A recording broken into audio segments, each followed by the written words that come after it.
brought this back into the fore for me was that I started to see some people posting about how clean beauty had been linked with certain fringe political movements.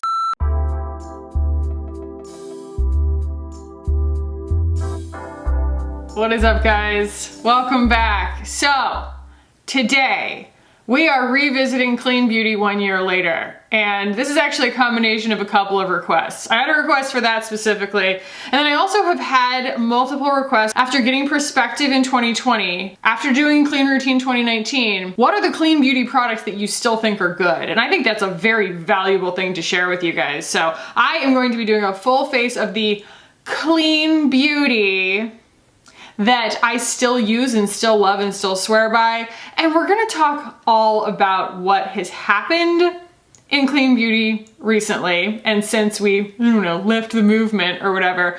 But also I'm gonna talk about my opinion of it now with like a year worth of bird's eye view. And if you are one of those people who bristles at even the mention of the word clean in terms of beauty, don't worry, I'm not going to like push anything on you. We're definitely going to address those concerns. So I'm gonna go ahead and move you guys in. We'll put some makeup on my face and we'll chat about clean beauty. Yes, Tommy Pickles vibes. This is called I Bought Dry Shampoo, but it's in a paper bag next to my child's bassinet. And so every time I think to use it, I realize he's sleeping and that it would wake him up to grab it. And so, you know, the road to hell is paved with good intentions. So the first thing I'm gonna be starting with today is the Bite Beauty Change Maker Supercharge Micellar Foundation. And I'm starting with this for a very specific reason. And that is that Bite Beauty fancies themselves a clean beauty company, right? And I do absolutely love this foundation. I think it's great. Something that's worth noting here is Bite Beauty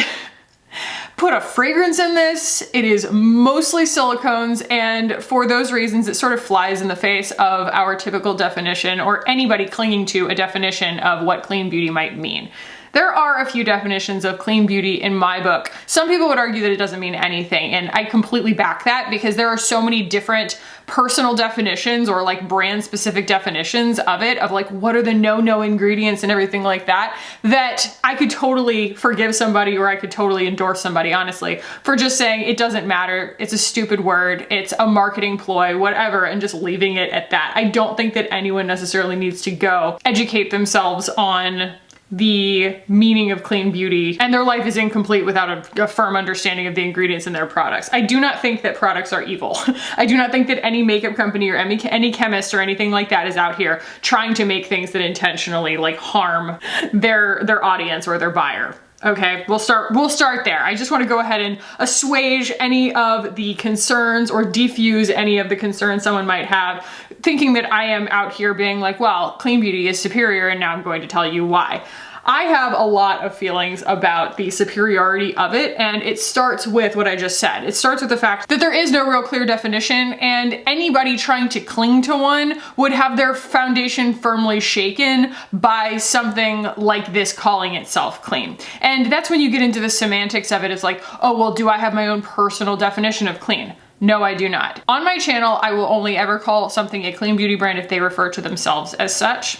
And there are plenty of clean beauty brands that have the same performance and level of ingredients, integrity, and everything like that as other luxury, prestige, what have you, even drugstore products that are on the market that don't claim to be clean, and vice versa. There are plenty of brands that would meet so many of these espoused clean beauty standards by so many of these clean beauty brands that never claim to be a clean beauty brand, because they do realize that it is kind of a marketing term that might not appeal to their audience. And for some people it works, or for some people it doesn't, but it doesn't at the end of the day really mean that much. So that's the foot that I want to start on, because I just don't want anybody to come to this video thinking that I am going to educate you on the real meaning of clean, because clean is a loaded word to begin with. So let's go there next. I'm gonna go in with a little bit of concealer. God, look at how pretty that is though. I love this foundation. I love it so much, and it has a lot to do with the fact that it has a lot of silicones in it. Ugh, fuzzy thing stuck to my face.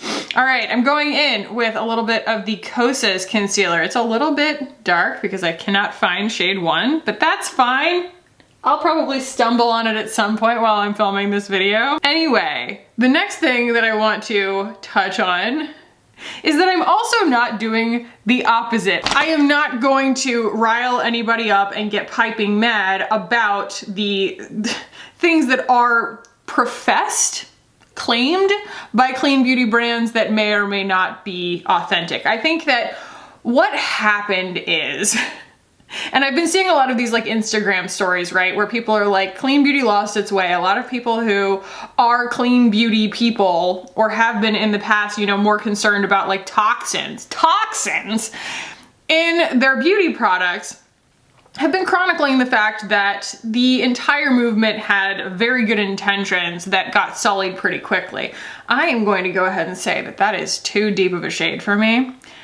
For this foundation, but we're just gonna go ahead and roll with it. I might have to go back in with something else. What is this? And it is partially the fault of the actual movement because they started to deem anything that wasn't clean as dirty. I think that that was our biggest mistake, okay?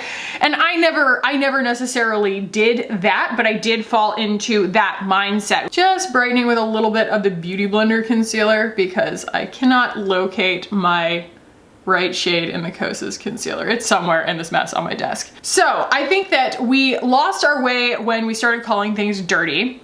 And I understood when people like Caroline Hirons, for example, were really coming for brands for saying that their stuff was chemical free or toxin free, which those are just buzzwords to kind of scare people. And I think that that is where it crosses over into assuming that the customer is stupid. That kind of crap drives me crazy, that they think that you're only going to take this one scope of information and not do your own research, when basically the idea behind clean beauty was to learn more about the integrity of the ingredients and the products that you're using, educate yourself and make the decisions for yourself. And so I think that it was really insulting and also very short-sighted for a lot of these brands to start assuming that people were only getting their information straight from the brand's mouths and being like, well, we're chemical free, we're toxin free, which is just like, A, everything is a chemical, and B, there's no toxins in any of this, and toxin doesn't even really have a firm definition. You could argue like formaldehyde or something like that, but there are very few things that actually contain those things anymore, and it was mainly inflammatory. Like, oh, we rule out all of these ingredients. They would talk about sulfates in makeup. There's never gonna be a sulfate in makeup because sulfate is a surfactant. It's something that cleans your carburetor, it's something that cleans your dishes, and sometimes it cleans your hair, but it's not something that you would have in a foundation. And so it was all very like built up on the idea that the customer kind of only listened as long as it took to convince them, and then they wouldn't really look any further, which was not the case. And so a lot of people got really ticked off, completely justifiably, because they felt like, yeah, the industry was treating them like they were stupid. So had these companies come from a place of, and I'm not saying all of them, a lot of them never made those kinds of claims. It was more what I would call like Whole Foods clean beauty. There are two camps of clean beauty to me. There's like the clean beauty that is set up to try to perform like a prestige product and they're going to charge you a whole bunch of money for it. And those are usually the ones that have been vetted by Clean at Sephora. With a few exceptions, I think that most of those perform really beautifully. They perform like you would expect anything you buy at Sephora to perform. It might not work for you, but it's gonna work for somebody. Whereas there's the other end of the spectrum where I call it almost like, farmer's market makeup, you know? It was made in somebody's kitchen, and if you really break it down, it's clean because it is a bunch of oils and a bunch of minerals. So it's basically dirt and oil. Like high end, sure, clean, arguable, but it's basically dirt and oil combined, and that's your makeup. And it's a very simple ingredient list, and a lot of people find that to be safer, what have you. I am here for performance, and I don't think that silicones are bad. I also know that there's a lot of controversy around parabens and around other preservatives that are in makeup, and I think it was the Dream podcast, the second season of The Dream, she talked about how phthalates, I'm pretty sure like you come into contact with more phthalates when you get a receipt at a grocery store or any store than you ever would with your makeup. And it's just all been blown out of proportion. And like, that's really what the situation is with a lot of the ingredients, is proportion. We're talking about something being contained in something. Sure, it might exist, but we're talking about proportions, and it's such a small proportion, it could never really have an effect in a lot of cases. And this really like made chemists' heads explode, because they go to all this school, they do all this research, they learn so much about these things, they find the things that are going to make things perform the best they possibly can, have the best shelf life they possibly can, so that they can live up to the promises made by these brands. And then suddenly this movement sweeps in that has absolutely like, I don't know, like 40% true information and like 60% just extrapolation, and they blew the lid off of the credibility of all of these chemists who have been working so hard, essentially. And that's why I have sought out dermatologists and biochemists and stuff like that on the platform and watched them and just kind of tried to better understand the real meaning and the real proportions and the real, just the fundamental practicality of what products containing those ingredients actually mean. And at the end of the day, it's really not a big deal. All right, let's do a touch of powder. We're gonna go in with the Bite Beauty powder. And all of these are products that I use all the time. They perform like prestige products, and I don't even think of them necessarily as clean beauty. They're just good. So I'm speaking in kind of sweeping judgments here, generalizations, I guess you would say, and that's just for the sake of time. If you really, really want to get into all the nitty gritty and everything, there are lots and lots of videos like this out there. And I actually put one out a year ago, you know, that was basically called as Clean Beauty a Scam. I used clean beauty for a year, here are my thoughts kind of thing. And there were just so many things that I learned from it, but two things that came out of it. One, ingredients actually do matter. There is something to it because there are things that irritate your skin, but they're not the same for everybody. So calling something clean, meaning, oh, well, this isn't gonna irritate people's skin or this isn't gonna irritate your body or whatever, is completely false because everybody has something that they are sensitive to and it's different from the next person kind of thing. I can use things with coconut in it. Some people, like a lot of clean beauty products, use coconut as the main base of their makeup or whatever. And that's not clean to a lot of people because that's going to harm their skin and they're not going to react well to it. Whereas a silicone, which is considered not that clean, is not going to bother their skin at all. And then also one thing that Caroline Hirons talks about is that actives, things like retinols, things that I can't live without, okay? Things that fade your pigmentation and make genuine, what I call heavy lifting impact on your skin, are not considered clean. And so we're all kind of paying a lot of money dancing around the idea of impersonating these really, really effective actives when really we're just kind of pouring money down a hole when we could just be going and buying the actual active and getting the results that we want. And so that was another thing that kind of turned the corner for me. But the other thing that I learned is just that there is so much expectation for mental gymnastics for us to compensate for the lack of performance in clean beauty products in a lot of cases by making ourselves feel good about the ingredients. We're like, oh, this is a clean beauty product. The ingredients are so pristine and this brand knows so much more than I do about what's evil and what's not, and I just want to make sure everything that I do is so good and pure. But who cares if you'd rather not wear makeup than try and wrestle with their formulas that are really, really frustrating and overpriced? And you can have both in a lot of cases. There are brands that really do the most, but you know, I would argue if we're talking about something like Bite Beauty or a lot of these products that I'm using, they call themselves clean, they leave out certain things, but now the industry has come around in such a way that almost all brands leave out the ingredients that clean beauty left out to begin with or made a big deal about leaving out to begin with, whether they're evil or not. That's another thing that's worth mentioning. We're gonna start with contour. I'm gonna go in with my Charlotte Tilbury. It's actually a really good place to start because she also took things like parabens out of her makeup pretty recently, like in the last year or last couple of years.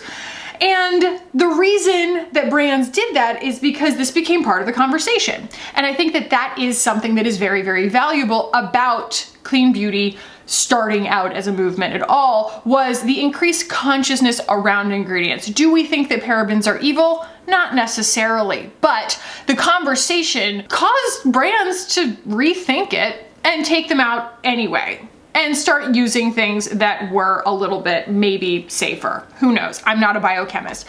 But I do think that the general awareness around this kind of stuff, while you could argue it kind of bullied some of the mainstream brands, it also might have been the kind of thing, you know, talking about sustainability, because sustainability is sort of like in the same conversation a lot of times with clean beauty. You know, Charlotte Tilbury makes replaceable pans now and things like that, and just seeing mainstream brands start to pick up the conversation around, you know, what is my impact? What's in my products? What do my customers actually want? That increased consciousness did help to drive a conversation that We will get to it. It didn't necessarily end up in the right place, but I feel like it started some cool, necessary conversations that did do some positive things. The thing that kind of brought this back, and I shouldn't even laugh because it's absolutely terrifying. The thing that brought this back into the fore for me was that I started to see some people posting about how clean beauty had been linked with certain fringe political movements, like a certain QAnon, which is the most absurd and terrifying thing in the world. And the fact that it would get a foothold in social media or in influencer culture scares the living behooties out of me. And it's because clean beauty at its fringiest pseudopod could lend itself very easily to conspiracy theories, because it's basically reinforcing the idea that brands aren't telling you the truth and that they're trying to get one over on you. But if you find the right resources and you belong to the right groups and you talk to the right experts, quote unquote, you're gonna find out the real truth. And boy, when you get on a train of, I would rather listen to fringe experts than the overwhelming, obvious, the line being the shortest distance between two places kind of logic, you've put yourself in a place of vulnerability for some radical ideas. And I think that clean beauty in and of itself is kind of a cool radical idea. You know, it's like, oh, could we do this differently? Let's start over. Let's start from scratch. Let's use our noodles and see if we can make something work in a way that's unexpected, not necessarily follow the status quo. But when it goes so far that it's actually like radical, you know, that's the kind of thing where I feel like it actually is worth mentioning on my channel. Normally I wouldn't get political or anything like that because I think that we get enough of that in other parts of our lives, but I just would like to say that, like, A, I think that QAnon needs to get off my internet, okay? But B, I do feel bad for the people getting swept up in it. I think that been watching Mad Men, right? Something that he says very early on in the first season, because Mad Men, he's about, you know, he's an advertising executive or whatever. And he says, people are always wanting to be taught how to think. They don't want to think for themselves. And I think that that's what sucks about this, is that clean beauty was always intended to be a thing that made you go and do research on your own. But what it ended up doing was going and finding people who told you that they had done the research and you didn't have to look any deeper than this. And here's the real truth. And I just feel bad for the people that got kind of like swept up in that by the avenue of just trying to kind of find out the truth and do the right thing. I guess I'm just trying to be sympathetic instead of just calling them idiots. But I'm sympathetic. I don't want to think that anybody is like inherently evil, you know, or inherently wants the worst for people, or inherently wants to assume the worst about people. And to me, it's another case of a company or an organization, or in this case, a fringe group, thinking that we're not going to ask any other questions. And so they tell us just enough that we feel like we got the right amount of information, we got the soundbite, we can move forward. That was what was so challenging for me in 2019, was that I think that I did start out looking for sound bites. I started out looking for really, really quick, easy answers. And that's because I'm an Aries, okay? I always try and find an elegant solution, and sometimes that means cutting corners. And it's not something that I'm proud of. And it's definitely not something that pans out really perfectly in my life as a general rule. And it's something that I kind of always have to fight against. I'm like, okay, am I finding the path of least resistance, or am I finding an elegant solution? Because they often aren't the same thing. So this is the Aether Amber palette. It made it into my end of year favorites because it's glorious and wonderful and lovely. So anyway, this is another one that's got a really, really beautiful, like, prestige performing formula. But yeah, I went into 2019 thinking that all I had to do was find out the definition of clean beauty, and we were all going to be able to just adhere to those rules. And what I found was that everybody had their own soundbite, and everybody had their own opinion. And what it translated into for me was spending a whole lot of money on a whole lot of products that just kept getting bad reviews from me because they were built ingredients first instead of performance first. Oh, that's so pretty though. Wow, wow, wow, wow, wow. Wow, wow, wow. Love it, love it, love it. Okay, so I'm going to go in with the Summer Solstice palette from Aether here. I just thought that this would be a nice thing to kind of bring in the peachy tones. We're just gonna work in some of the lighter shades in here. So something that I have noticed lately And it's something that I have chosen not to participate in because I don't know, I just see right through it in terms of where I've already been on my clean beauty journey. My clean beauty journey is I see people who have either formerly been clean beauty people, or they like creators and stuff, or that they have been swept up on it in the past, or they've watched like Dr. Dre's video, which I'm sorry, Dr. Dre did that for clickbait. Like that was just such a frustrating video to watch because she didn't actually debunk anything. I have seen people who used to, you know, trust the movement or are looking for a reason not to trust the movement or whatever. Anybody who's been part of the conversation at any point, they're posting now about how clean beauty is just a scam and that it's just the dumbest thing in the world. It never should have existed, and that all of these companies I mean, it's all the same old stuff, right? It's the same kind of Rolodex of everything, like, oh, toxins are in everything, chemicals are in everything, and things are not dirty just because they're not clean. And there are so many brands who didn't ever claim that, and I feel like it's the loudest and the most egregious bad actors causing everybody else to kind of have to take the flack for that. And what I see on an even deeper level is that 2020 made us really apt to get angry about things, and we feel really helpless, and we have felt really helpless. And I think that the way that we kind of try to treat that helplessness within ourselves is to get mad. It makes us feel like we're doing something. And a lot of times the way that we get mad is to get mad on the internet, because we feel like we can reach the most people that way, and our voices are going to be heard, and it feels like we're doing something. And I would just like to cast a vote for reevaluating that, because instead we are just kind of whipping ourselves into an internet froth on social media because it's what our muscle memory wants to do. It wants to get mad because that's the only mechanism that we've had to feel any sense of control in the last year. Sure, I mean, anybody who's trying to get your money is going to be trying to accommodate what you think is important. So even if they don't think clean beauty is important, if you think clean beauty is important, they're going to try and make their beauty clean so that they can get your money. You can always look at it that way. It's a little bit cynical, but it's a way of looking at it. It's not true. But at the same time, I think that there are so many brands out there that are really putting their R&D dollars towards making things that are really, really beautiful and really, really functional and do satisfy all of the needs of someone who is more concerned about the ingredients in their products, or the ethics behind their products, or the sourcing of those ingredients, or the packaging and the sustainability of the products that they're using. They still want to enjoy makeup, but they want to lighten their footprint in one way or another that helps either their conscience or the world. Who knows? But there are companies out there doing that, and I don't think that they need to get thrown out with the bathwater. What the best way to go about it is to just learn what you're allergic to, what you're sensitive to, what matters to you, and use that to navigate. That is one of the pillars of Buddhism, I believe, is to not believe anything just because someone told it to you. I'm paraphrasing, but you should always, even if it's like the most trusted person that you know, ask questions. You should always look into it for yourself, you know, research the opposing view. The biggest thing that we can do is try and have some semblance of understanding, even for the people who do sometimes fall into these dangerous echo chambers and these, you know, K-holes on the internet, that really the only thing that that person was pursuing initially was truth. And they were really, really trying to just like understand the world around them.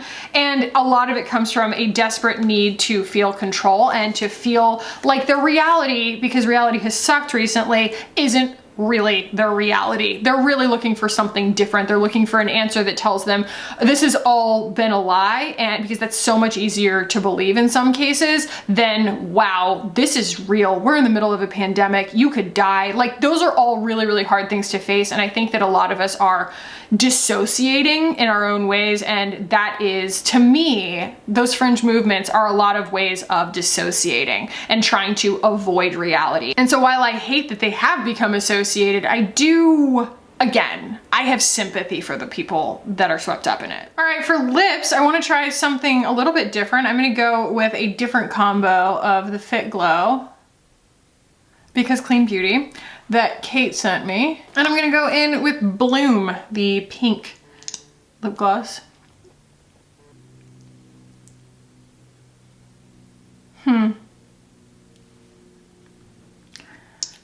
That's not my favorite. That's not my favorite. Hang on. This is not clean beauty, quote unquote, but I am going to go in with the Rare Beauty. In Thankful, but I want to try this with my Finding Ferdinand on top. I can't find Daisy from Wayne Goss. I might have given it away. Let's see if we can finesse this. That was the Finesse. This is my own personal shade of lipstick that I formulated that is like this lilac purple that just cools off any shade, and it layers beautifully on top of a kind of peachy brown like that. All right, gonna give me a little spritz here of my favorite setting spray that I have not used on my channel in a very long time, but this was another clean beauty thing that I stumbled on. So this is the Onami Radical Setting Mist. Wow, this is so good. It's very mainstream. I mean, they sell this on like Revolve, but it is so worth it. It's such a good setting spray. All right, I'm gonna move you guys out. We're gonna talk final thoughts. I applied a little bit of the Aether Pure Diamond highlighter. I couldn't help myself after using it in my dolphin skin video. I realized it's an everyday highlighter. It's not a special occasion highlighter. It's an all the time highlighter. Also, my neck got itchy and so I scratched it. Oh, it's so itchy.